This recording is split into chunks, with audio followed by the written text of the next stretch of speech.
Hello everyone, this is Ross. Not sorry, it's not just me. Um, this is gonna be a rant on, I guess you could say the suppression of history and facts and stuff like that. But just from my personal perspective, just from my personal things I've experienced. First thing, when I was a kid, I'm half Indian by the way.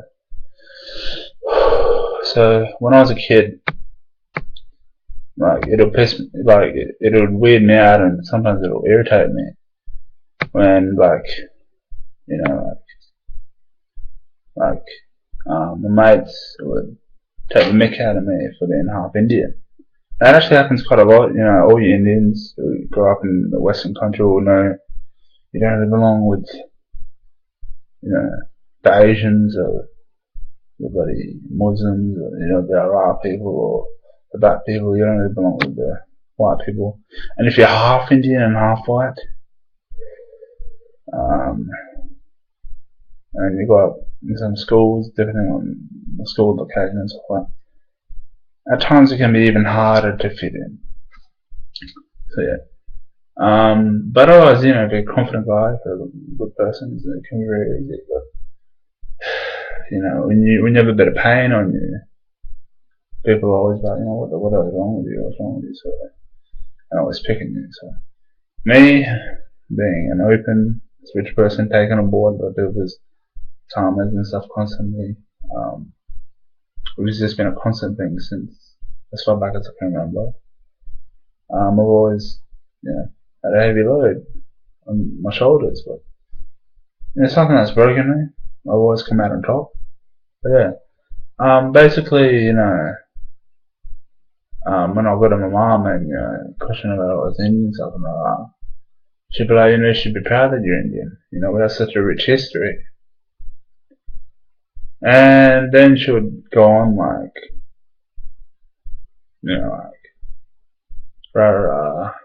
Indians, we technically had the first university, where we had some of the highest thinkers. We actually gave Western civilization a lot of their sense of philosophy and stuff about, like the Greeks, the Romans. People came to study in India once upon a time. Even the Egyptians to some extent, and Indians, they correlated with each other. India was known as the Golden Bird of the East. The great Vedantic civilization is a very advanced civilization at one point. She's Christian, and so she never really got into the whole spiritual mechanics behind it. But basically, my ancestors were all vegetarian. All of the priestly caste, and I know I hopped a lot of shit in high school for saying, my family are of the priestly class, the Brahmins, which are like the highest class. But just because the highest doesn't necessarily mean they're the most, looked after, the most destined. It's just they're the priestly class, so the people who sort of communicated, with their spiritually. That was just their role. And they can be very arrogant. Indians can be very arrogant too.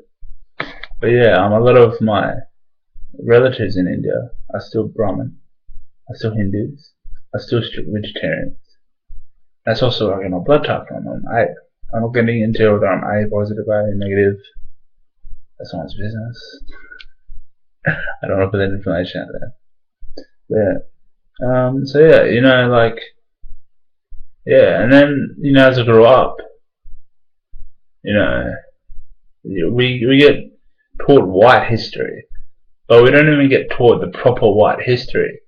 When you really look into white history, who's done what in white history, the Shakers have movers in the white history. Now, when I say a cult, I don't mean necessarily some secret society, but a band of brothers together, or whatever you want to call them. There's always been that sense, those sort of people have always moved and shaken society. People who stick together and do all that sort of stuff. You know? So like when you sort of think about it, when you look in the white history, you know, a lot of the Western mindset and stuff like that, what we see today, was brought about through, I don't know if that good, I don't know, you get some on YouTube and the internet. But yeah, a lot of Western civilization is the way it is now through the Masons and, you know, the Rosicrucians and stuff like that. So that's very interesting, and I have nothing against them personally. I find it actually quite interesting, and a lot of you guys out there, well, I'm just seeing a lot of things. This camera there, and my head's tripping. Okay. But a lot of you people, you know, you like demonize the third eye as evil or some shit. The third eye represents a single eye when your mind is focused. It's the eye of willpower. Basically, in order to have your third eye open, you need you need to go beyond your lower self and rise up through your will into your kingdom, as just 13th someone would say. You know, you have to step up into your Christed state, which is a state of God realization. Now, when you say God realization, it's not you think you are God. It's not you think you are the most supreme being out there on the planet. It's nothing to do with that. God simply is existence. All you're doing is simply bringing your awareness to existence as it is, which is consciousness, awareness. You're being aware of you being aware, which is quite cute. So, and you're looking at me now. I'm tired, and I've been meditating a bit, but my energy is a bit short lately. But otherwise, it's going pretty well. I've been exercising more, so I've lost a bit of weight. But yeah, and you know, so like I was also taught, you know, in school, growing up in primary school and a bit of high school, that Islam actually teaches its common people, yes, I'll use the word common people, to be terrorists and stuff like that. Now, if you ask any Islamic person what their religion teaches them, they'll say peace and love. School also taught me that Hindus believed in many gods and renounced the concept of one God. You ask any Hindu what they believe. You ask a proper Hindu. Actually, you go to a Hindu and you say, you guys actually believe in one God, eh? You actually believe in one God. And actually, if they're a proper Hindu, they'll be like, yeah, of course, there isn't one God.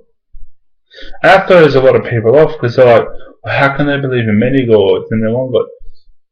Their religion, where you see the different personalities, different expressions of the one God, is all a sense of a metaphor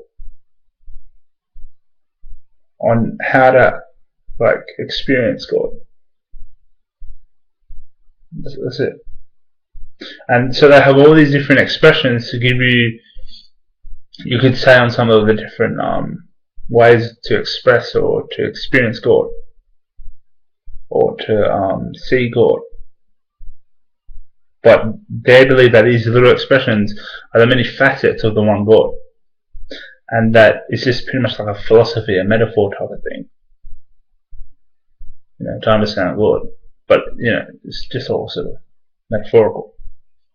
Same with, you know, the 1,000 faces of Buddha. It's the exact same concept. You know? Yeah.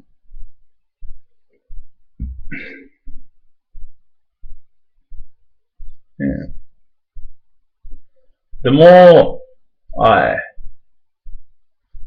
grow into my understanding of God, and like the more I can understand it, the more scientific I find it, and the more scientific I am in my approach, the more I understand God as something mystical. It's very beautiful, very beautiful, very beautiful. Yeah, yeah, and yeah. And like, like another thing, like I'm just gonna go over that, yeah. But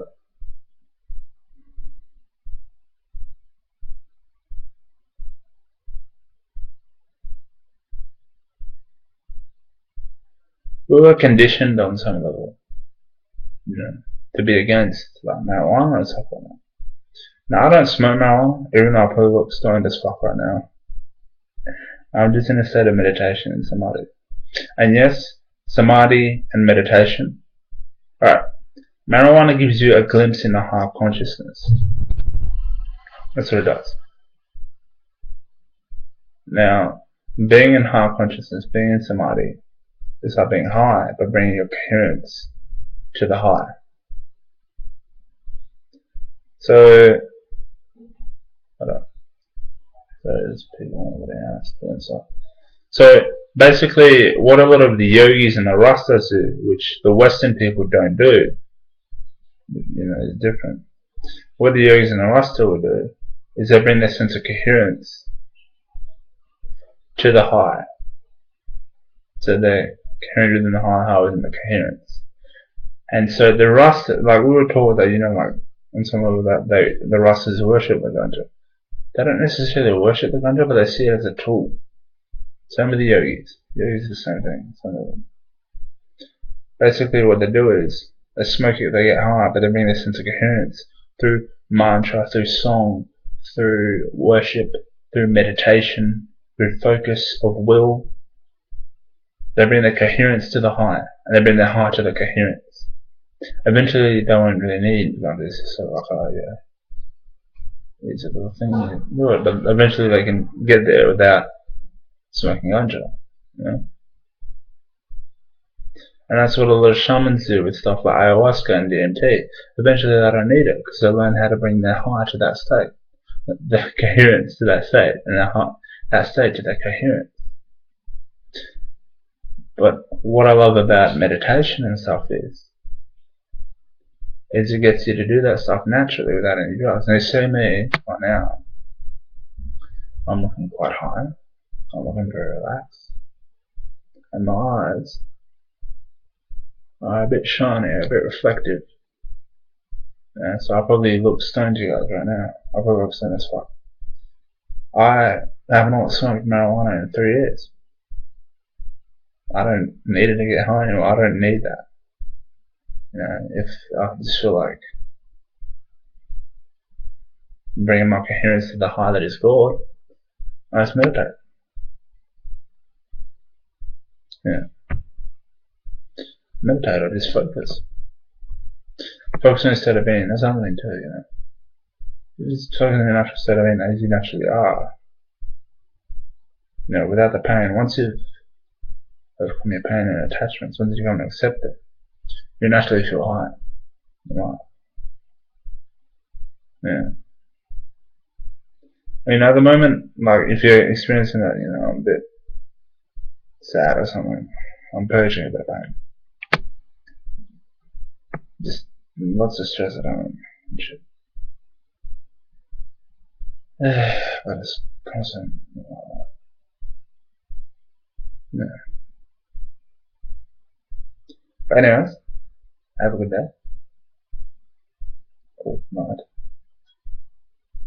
I can't remember what the fuck I was talking about. I was like, lose a sense of my coherence at the time. Doesn't know that it's late at night. That's another thing too. The later at night when you yawn, your pineal gland opens, So yeah, I don't know why the fuck I said that. Yeah.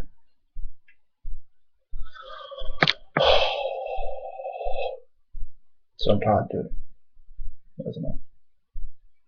Yeah.